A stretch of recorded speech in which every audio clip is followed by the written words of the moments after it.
욥기 9장 22절로 24절 말씀을 저와 여러분들이 한 목소리로 읽습니다. 22절입니다. 일이 다 같은 것이라 그러므로 나는 말하기를 하나님이 온전한 자나 악한 자나 멸망시키신다 하나니 갑자기 재난이 닥쳐 죽을지라도 무지한 자의 절망도 그가 비웃으시리라. 세상이 악인의 손에 넘어갔고 재판관의 얼굴도 가려졌나니 그렇게 되게 한 이가 그가 아니시면 누구냐. 아멘. 김원정 집사님 하나님 앞에 감사의 물 올려드렸습니다. 무질서한 세상이라는 제목으로 말씀을 드립니다. 여러분, 이 세상은 질서가 지배하는 세상일까요? 아니면 무질서가 지배하고 있는 세상일까요? 어떤 하나의 원리가 모든 경우에 일반적으로 보편적으로 적용이 된다면 그것은 질서가 지배하는 세상이라는 거죠. 그런데 관찰된 어떤 원리가 단지 너무나 제한된 경우에만 적용되는 것일 뿐이라면 이 세상은 무질서한 우주 혹은 무질서가 지배하는 세상이라고 말할 수가 있는 거죠. 하나님은 질서와 조화의 하나님이십니다. 하나님은 우주를 질서와 조화로운 것으로 창조하셨죠. 하나님께서 창조한 우주는 질서와 조화가 이루어지는 세계였죠. 그런데 이 세상에 죄가 들어오고 악이 들어와서 세상의 질서를 흐트러뜨리고 세상의 조화를 망가지게 했을 때 이 세상은 원래 창조된 그 세계가 가지고 있었던 질서와 조화를 부분적으로 잃어버리게 되었던 것입니다. 그러면 지금의 세상은 질서가 지배하는 세상일까요? 아니면 무질서가 지배하는 세상일까요? 이 세상의 근본 질서 속에 질서가 지배하는 면이 여전히 남아 있습니다. 그러나 이 세상에 들어온 죄와 악, 사탄의 존재는 이 세상에 원래 있는 질서를 무너뜨리고 무질서한 면들이 더 많이 드러나게 함으로써 이 세상은 무질서한 세상인 것처럼 보이게 하는 거죠. 오늘 말씀은 욥과 그의 친구들 사이에 논쟁해왔던 요점에 대해서 요약적으로 간단하게 언급해 주고 있습니다.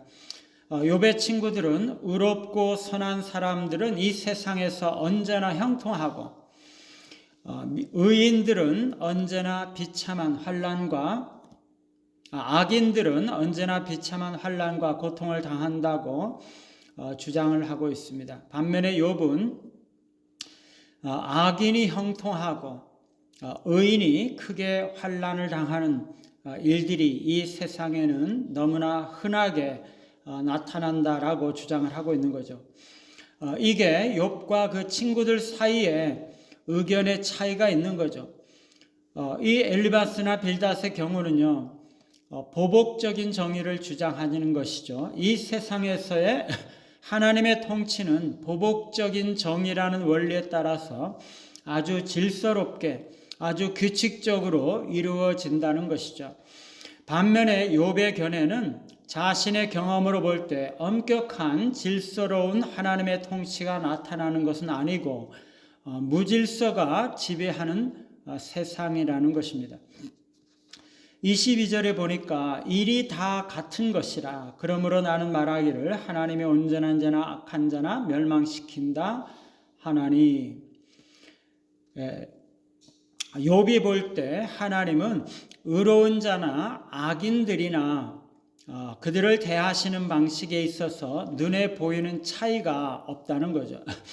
욥의 관점에서는 의인이나 악인이나 하나님의 손에서 차별 없이 고난을 당한다는 것입니다. 실제적인 삶 속에 일시적인 심판이 주어질 때 그것은 선한 자에게나 악한 자에게나 다 똑같이 주어진다는 것이죠. 이런 예를 우리가 종종 볼 수가 있죠. 첫 번째 유월절 때 멸망하는 천사는 이스라엘 사람들이나 애굽 사람들의 집이나 구별하지 않았습니다. 다만 그 문설주에 피가 발라져 있는가 아닌가 그것만 죽음의 천사는 구분을 했었죠.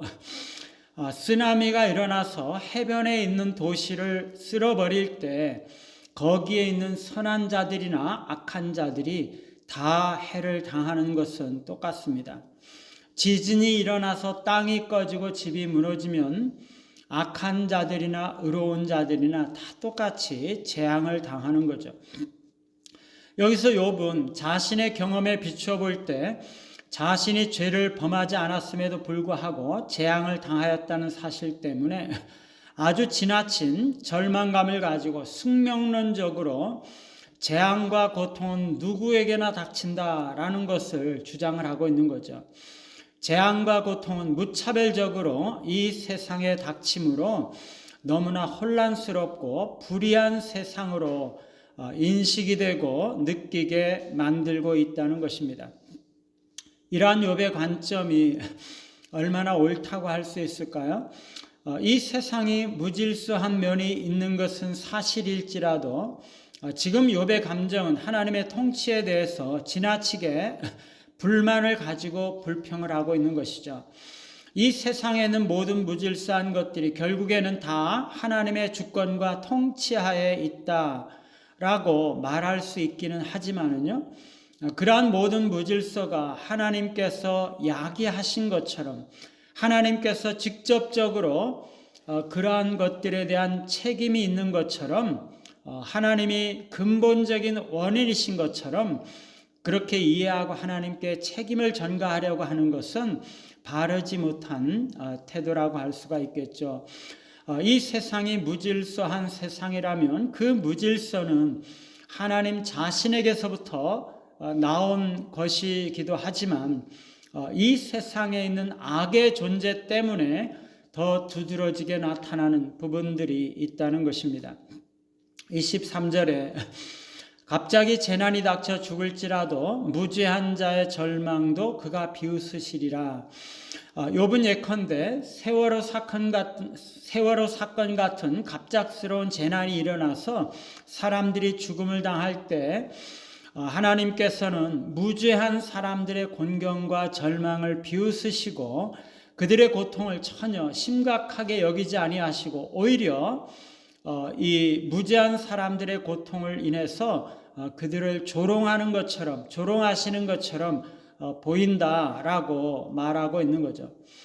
심지어 아까 22절에서 우리가 보았던 것처럼 갑자기 어떤 재난이 닥칠 때 신자나 불신자나 악인들이나 의인들이나 차별 없이 그러한 재난을 당하는 경우들이 많이 있다는 것들을 우리가 인정한다 할지라도 욥은 지금 하나님의 본성에 대해서 너무나 잔인하고 악한 성품으로 그리고 있는 거죠. 이것은 욥이 지금 하나님께 원망하고 불평하는 마음이 가득해 있음을 함축하고 있는 것입니다. 물론 성경에는 악인이나 의인이나 똑같이 재난을 당하고 오히려 의인들이 더 불의한 일을 당하고 어려운 일을 겪는 그러한 상황을 종종 나타내고 있습니다. 시편 73편에서는 악인이 형통하고 의인들이 고난을 당하는 그런 사실에 대해서 시인이 묵상을 하고 있는 것이죠. 하박국 선지자도 똑같은 현상을 경험하고 고민했었죠. 그래서 이 하박국 선지자는 이 세상에 만연한 불의와 폭력에 대해서 하나님께 불평을 하면서 왜 하나님께서 이러한 불의한 것들을 용납하시는가 하면서 의문을 제기했었습니다. 24절에서 욥은 이 세상은 정의로우시고 질서로우신 하나님께서 통치하신다기보다는 악한 자 혹은 죄인이 이 세상을 통치하는 것이라고 보고 있습니다. 욥은 하나님께서 재판관들의 눈을 멀게 하셔서 정의를 수호해야 할 재판관들이 정의를 제대로 시행하지 못하기 때문에 하나님께서 이 세상에 정의가 실현되지 못하도록 하셨다라고 보고 있는 것입니다. 욥은 이 세상이 도덕적으로 무질서하고 불공정과 불의가 이 세상에 자연스럽게 일어나고 하나님의 공의가 이 세상에는 명백하게 결여되어 있다라고 말하고 있는 것이죠. 그러면서 세상에 있는 이러한 불공정과 불의가 하나님의 책임이라거나 최소한 하나님께서 그것을 간과하시고 아무런 조치를 취하지 않으시기 때문에 하나님께서 그런 불공정과 불의에 공모하고 있다라고 주장을 하고 있는 것이죠. 사실상 이 세상은 하나님께서 악한 자 사탄에게 이 세상의 통치를 넘겨주셨죠. 하나님이 넘겨준 것이 아니라 인간이 사탄의 이 거짓말에 속아서 이 사탄에게 순종함으로 인해서 그 세상을 다스릴 권세를 사탄에게 넘겨주고 있는 것이죠. 우리는 욥의 말들이 어떤 면에서 진리를 담고 있다고 볼 수가 있습니다. 그러나 욥의 마음은 하나님을 향한 원망과 불평에 지나치게 젖어 있다는 것이죠. 따라서 그는 바른 말을 바른 태도로 말하고 있다고는 볼 수가 없습니다. 그가 하나님의 주권을 인정하고는 있지만 그는 그것을 지나치게 경직된 것으로 이해하고 있습니다. 말하자면 이 세상에 일어나는 모든 일들은 하나님께서 행하시는 일이고 그것은 하나님의 전적인 책임이라는 거죠.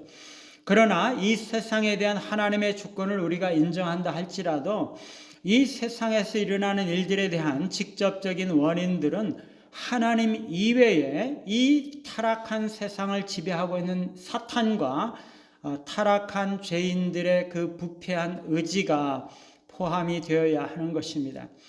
우리는 질서와 조화의 하나님께서 이 세상을 통치하고 계심을 믿어야 합니다. 그리고 이 세상에 있는 모든 일들에 대한 주권은 하나님께 있음을 인정해야 되는 것이죠. 그러나 우리는 이 세상은 죄와 악이 이 세상에 들어와 있기 때문에 사탄과 부패한 인간의 의지가 작용하고 있다는 사실도 인식을 해야 합니다.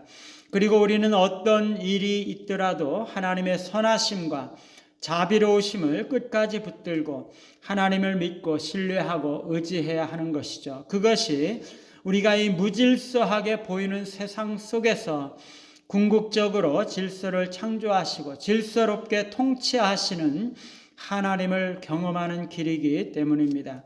어떤 이해할 수 없는 재난과 고통을 당할지라도 언제나 하나님을 믿고 의지함으로써 믿음을 잃지 않고 하나님과 동행하시는 우리 모두가 되시기를 간절히 바랍니다.